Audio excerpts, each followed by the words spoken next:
everybody. Jason Sherman here from Before the Moon documentary.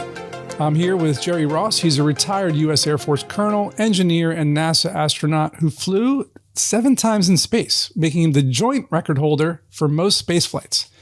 He helped assemble the International Space Station, and he's been advancing the frontier of human spaceflight. Welcome. Thank you for coming, Jerry. Appreciate it. Thank you, Jason. It's good to be here and join you. Awesome. And, early on in 4th grade, you said that you wanted to be an engineer, right? And looking back, how did that early curiosity about how things work shape the way you approached risk and innovation as an astronaut? I'm not sure it affected those that much, but it certainly affected my very strong desire to get involved in our country's space program. And as our space program continued to grow from the very initial launching just satellites into space to actually launching individuals, human beings into space, I followed that all with very strong interest. And as I followed it, I tended to change my goals a little bit from being just involved in our country's space program to being one of the guys at the very tippy end of that rocket. Makes sense. And you went to Purdue University, as everyone knows, and you learned not everything, but how to find the answers to everything, which is really important. As a programmer, I'm always looking for answers on how to fix code. How did that kind of problem-solving mindset carry over into your work inside NASA's engineering culture? I think it was hand in glove. I mean, an engineer by definition almost is somebody that's trying to find answers to things. And that was a way to get the tools that you really needed to help you technically resolve the answers to the issues you were addressing. Yeah, I like that. And obviously you were an astronaut, so there's the thrill of the launch, but engineers, they're always talking about the systems, right? All systems go. So when you look back, was there an engineering moment or like a fix or like a design tweak or some sort of test that you were proud of? Yes, I think probably the one that I'm most proud of and will never become recognized is the fact that I helped to push a lot of things that needed to be done to make sure that the space station that we're getting ready to build was in fact going to be buildable. I pushed to make sure that we had time with our EVA expertise at the Johnson Space Center to go out and to interface with all the contractors that were building the structures and hardware to make sure that they were using the right types of tools, they were providing the right types of access, reach, visibility, a long litany of things that we had learned doing spacewalks earlier in the shuttle program and even before, that we needed to pay forward to the engineers who were doing that design work and had no other idea about EVA than how to spell it. So it was a very critical thing to do.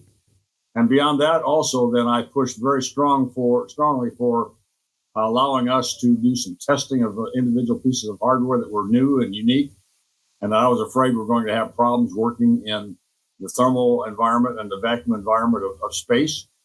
And in fact, we found issues with pieces of hardware that would have failed and never been able to work in space. Oh, I definitely want to touch base on that in a minute before we get, because that's some juicy stuff right there. But before we get there, let's talk about how you even got there in the first place. You had to do training. You had to learn, the whole spacecraft inside and out. Was there a part of training that was mentally or physically or emotionally difficult? And if so, why? I'm not sure any of it was extremely difficult, but it was just the broad expanse of everything that we had to know. The Space Shuttle had over 1,000 different switches and circuit breakers and things in it. Each of them was unique and had different specific needs and uses. And, we had all this plethora of different subsystems in the orbiter. Most of them were multiple in terms of redundancy. And we had to know how each of them worked and how they interrelated to all the other systems in the shuttle. And it took a good couple of years to really get to the point where you felt halfway comfortable with all the systems. And that was all simulations and like EVA preparation. And these teams on the ground, they were behind the scenes helping you figure this out, right? What was that teamwork like?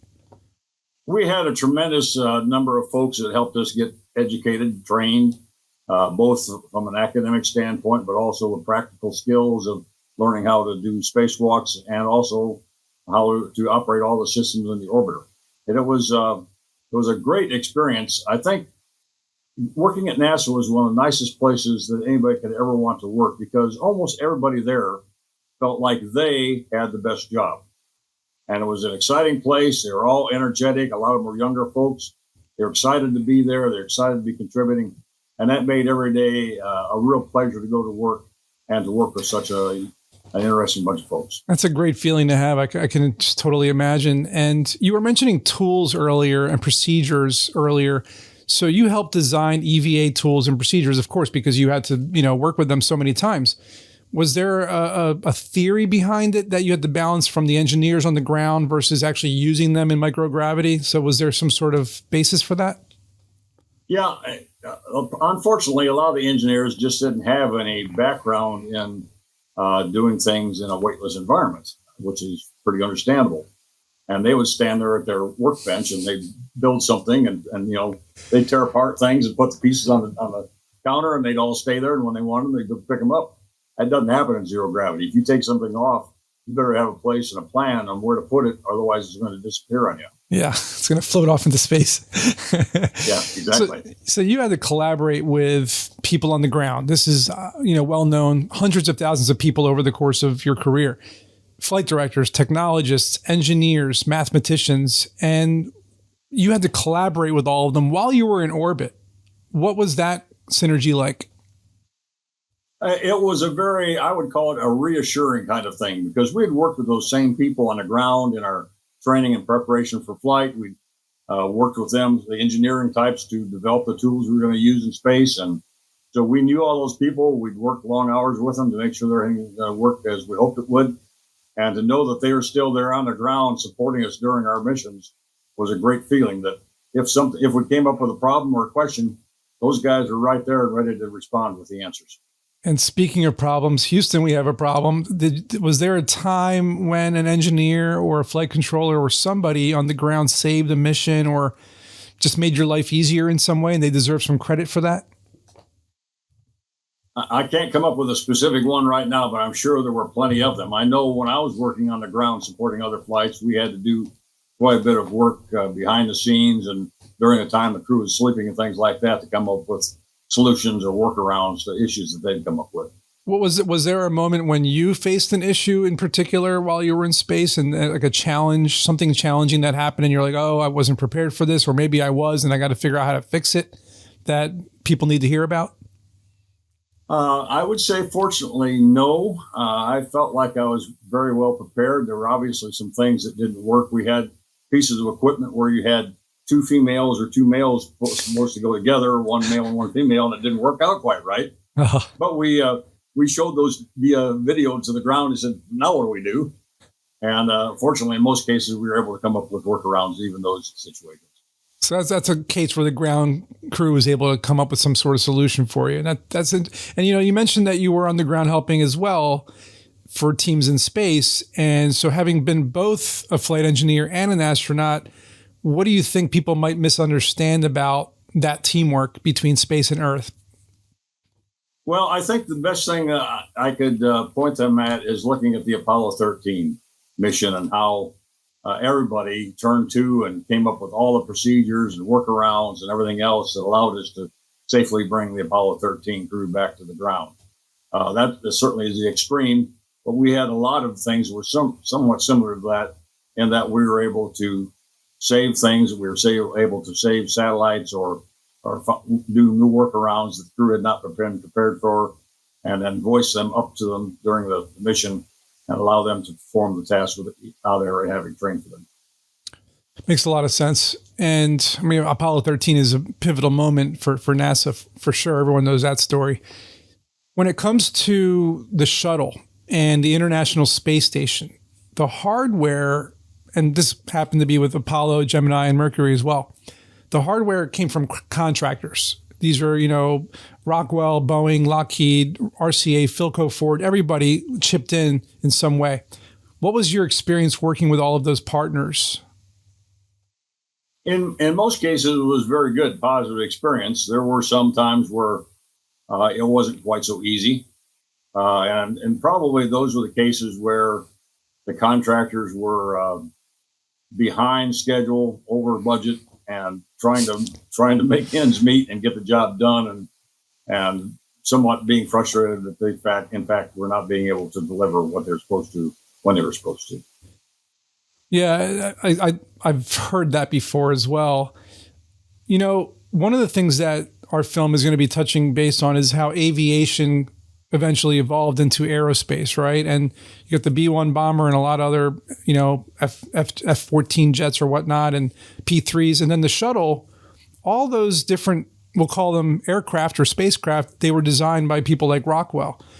You had flight test engineering a background, right? And so, you know, Air Force colonel and everything. So were you able to communicate your skills and translate those skills over to NASA's technical and contractor and engineers in some way with some knowledge that you had?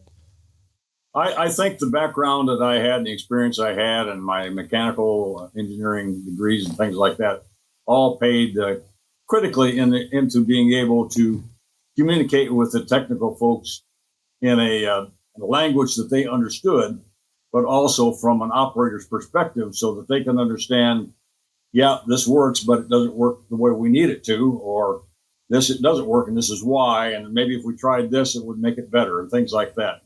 It was interesting when I came to NASA and first got into the cockpit of the shuttle. It looked very, very similar to the cockpit of the B-1. Of course, they were both made and designed by Rockwell. So, but it was very fascinating to me to see that there was such a crossover in terms of the cockpit layout and even the types of displays and everything else. That's fantastic. So the crossover between aviation and space flight actually does kind of flow into each other, it sounds like, from your perspective. A lot of people think they're separate, aviation and spacecraft, but it sounds from your perspective they're very similar.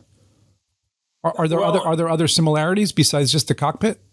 Yeah, I mean, the mentality of how you approach flying is basically the same. I mean, in either case, you're flying in air or you're flying in a vacuum, but you're still flying against the laws of physics. And in both cases, you need to pay attention to what you're doing and be careful with what you're doing and be prepared to deal with the forces and nature that you're going to be experiencing.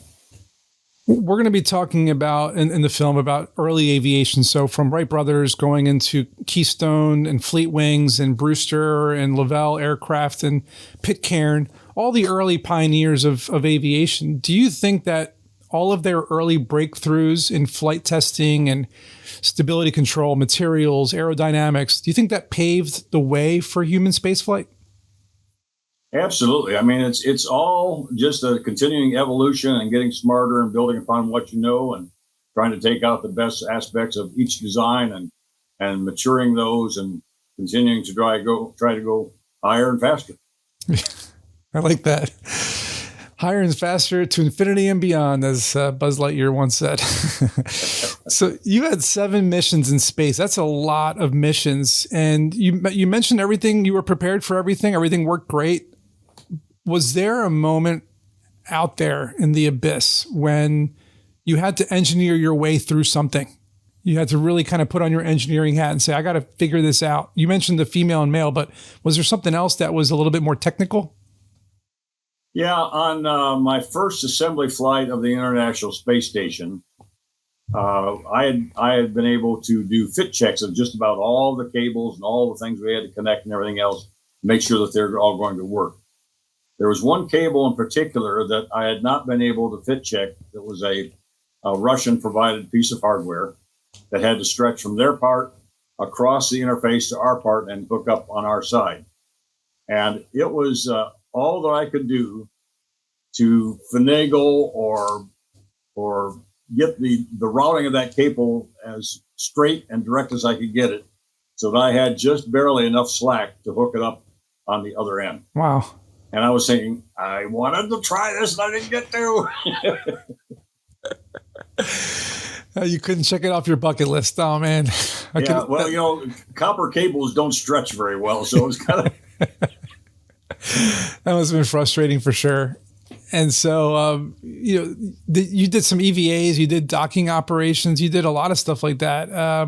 Were there moments that you trained on the ground with the ground crew that you were doing in space and you realized, oh, this is what I did 100 times on the ground and now I'm doing it? So tell me about one of those moments. Well, we do early on in station assembly process, we were doing 10 hours in the water tank training for spacewalks for every hour that we were actually going to spend doing a spacewalk. And that was more than just preparing. It was the developmental stuff. It was testing out the hardware. It was making sure that we had handrails and foot restraints where you need them to do the task and everything else. And then probably another 4 or 5 hours of that was actually the training for the exact scenario of what we were going to be doing outside. So yeah, I thought once I got outside, I said, I've done this before. This is great. I remember this stuff. The only thing is we don't have all those pesky scuba divers all over the place getting in our way. So. Oh, I can't even. That's funny. Get out of the way. I'm trying to train here.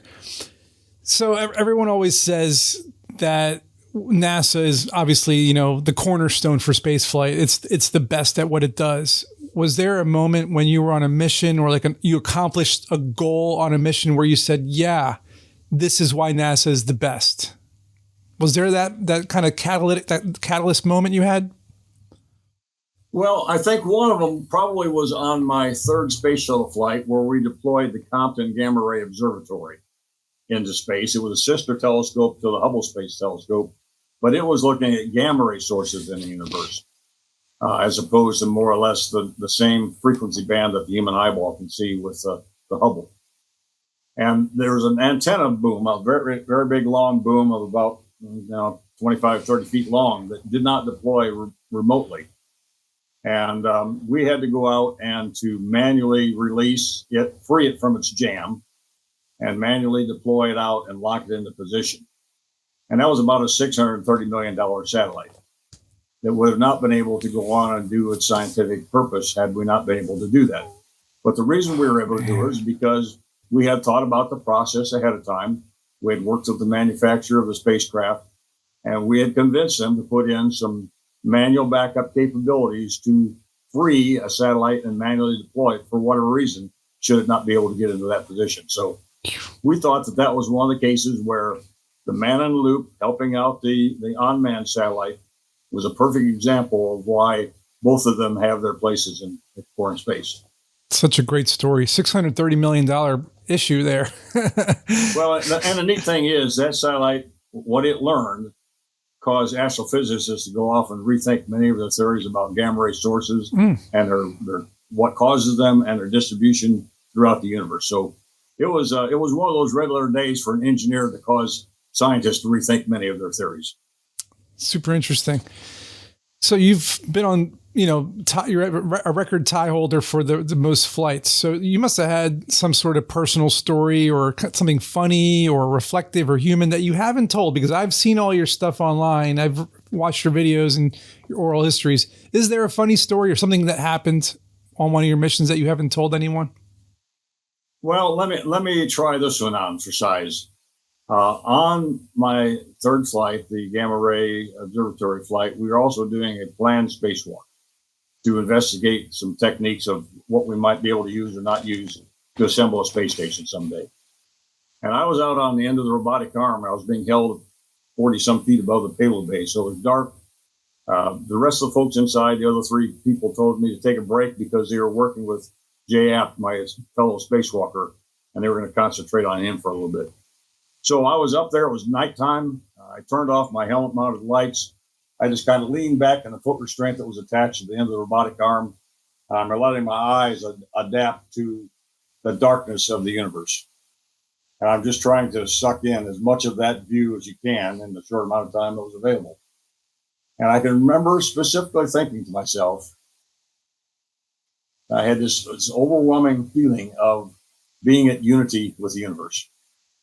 That I was doing exactly what God had designed me to do. I was out there using my hands and my brain to fix satellites and to learn how to build structures in space.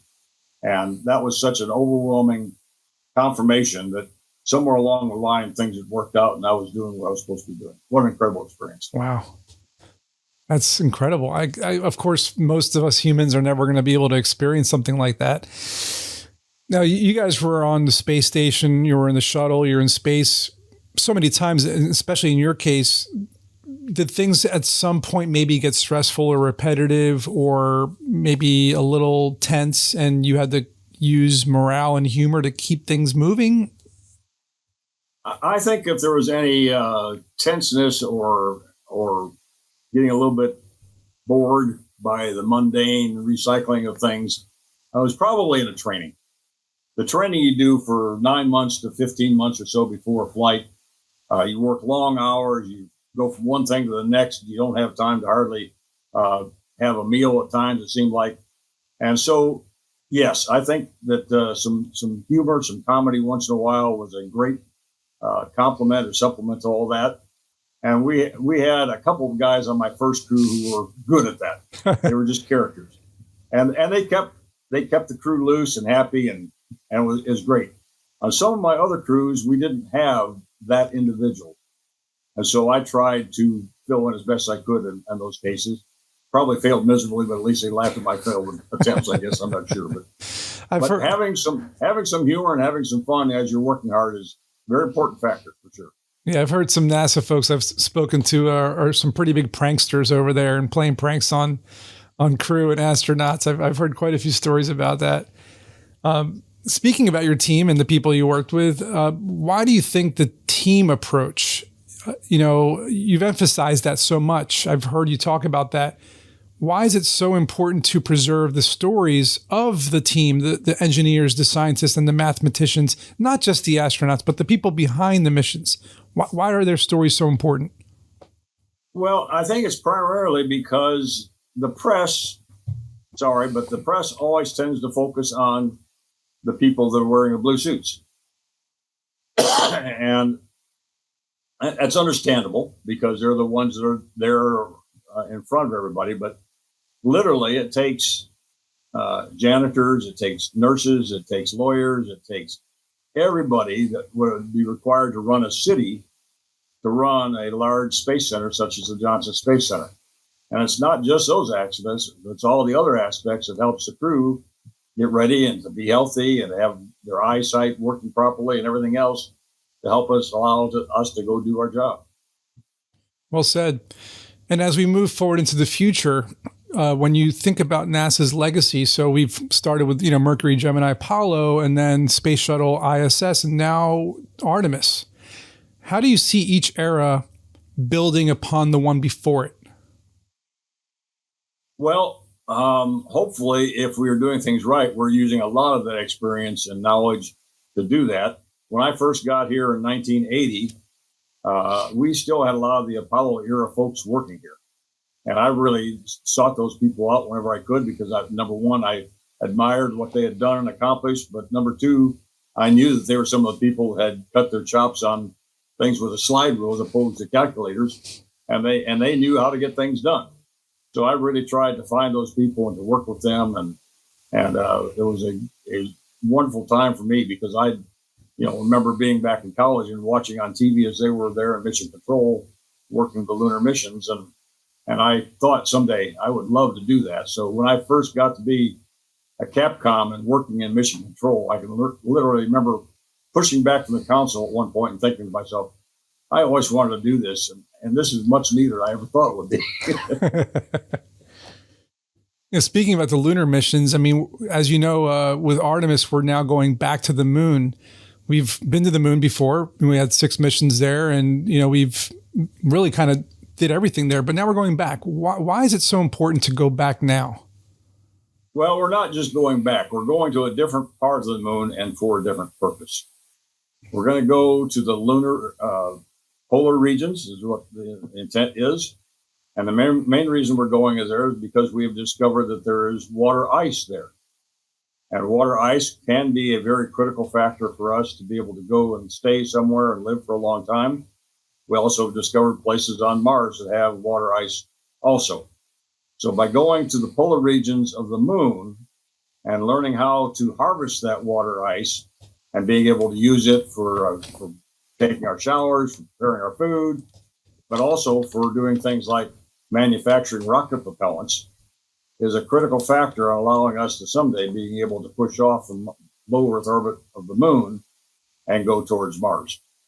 Fantastic. I agree. And We have our fantastic production assistant extraordinaire here, Brandon. He's 12 years old, huge fan of space, and he wants to ask you a question or two. Hello, Brandon. Hello there. Come on in. Why am I so low? Okay. Hello there. Hi. How's it going? I'm doing great. How about you? I'm doing well. Are you playing hooky from school today? All right. His dad's here. It's okay. All right. So, first question here: What would you say directly to students in the STEM field today about why these skills are important and why team and the spirit of teamwork matters for humanity's future? Okay. Well, first off, I want to congratulate any student who is involved in or interested in the STEM fields for their education and their pursuits of careers. They are very, very critical to the future of not only our country, but to the future of mankind. And it's the areas which will help us to create the new technologies and ways to be able to solve problems with hunger and with disease and all those types of things. So those things are all very important and very critical. But as I've already discussed quite a few times today, no one person has enough energy or enough smarts or enough capabilities to do everything by themselves. And it's working as a team that you have this collaborative capability that allows everybody to contribute different aspects and which allows us to come to the better final answers that we need to solve the problems. Well said. Do you think kids today will live long enough to see people living on the moon or Mars? And what do you think it will take to get there? Okay, well, I think when you said kids, I think you had the right answer. I don't think I'm going to get a chance to see people live on Mars. I'm 77, will be 78 pretty soon, and I don't think I'm going to make it unless I get some new water to drink that helps me stay alive for quite a bit longer. I think you will have an excellent chance, certainly, to see people live on the moon for extended periods of time. And the thing of going to Mars is much more of a, really, in many ways, it's much more of a political question than it is a technical question. It takes a long time frame. It takes a lot of money to get a program pulled together with all the resources to allow you to go to Mars and establish a base there and live for extended periods of time. And until we have a political system that allows us to plan long-term projects and fund long-term projects at a significant level, that is going to become a difficult problem for us to pull that type of a program off. Unless we get some of these multi-billionaire people who are just going to go off and do it by themselves. That's a possibility, I guess. But it's a tremendous issue. It takes a lot of effort. It takes a lot of money. It will take a long time to do it. But I'm hopeful that you might get a chance to see human beings live on the surface of Mars for extended periods of time. I am definitely looking forward to that. Thank you. Thank you very much. You're welcome. All right, and we have one last question for you, and that is why preserving these stories of NASA and the space program are so important for future generations. Well, I think it's partly because people look at NASA and they think, wow, they're doing such amazing stuff and it's so hard to do. Why would I ever attempt to endeavor something like that? And the fact is, it's a lot of people that are fairly normal people that have worked hard to get some good knowledge base, and they've got excitement about what they're trying to do, and they're working as part of a team to make it happen. And it's a thrill to work every day at what they're doing. And that was the thing that I loved about my 40-year career, both in the Air Force and at NASA. Every day was different. Every day was exciting. Every day was challenging. Every day was a lot of hard work, but I never felt like I had to work. It was always fun to me. It was like solving this great big complicated puzzle, but you had a lot of other people helping you do it. So it was a lot of fun. Great. Thank you. And I always let people, before I let them go, if there's anything they want to add or say to the public that's in their heart or their mind that they want to let out as a kind of a closing statement, feel free to kind of just go off the cuff here and say something that means something to you about what you've done. Okay. Well, basically everybody that I've ever talked to that flew in space comes back with a very genuine feeling that we live in a very beautiful planet that looks very fragile. When you see the Earth from above, the atmosphere of the Earth looks like a very, very thin blue band. And it's that thin blue band that's keeping everything and everybody on the surface of the Earth alive. And it really emphasizes to everybody that's ever flown in space how important it is for us to be good stewards of our planet and to do everything we can to protect the planet and to protect the people who live on it. Very well said. Folks, this is Jerry Ross, legendary NASA astronaut. We appreciate your time with us. And we will see you guys in the next one.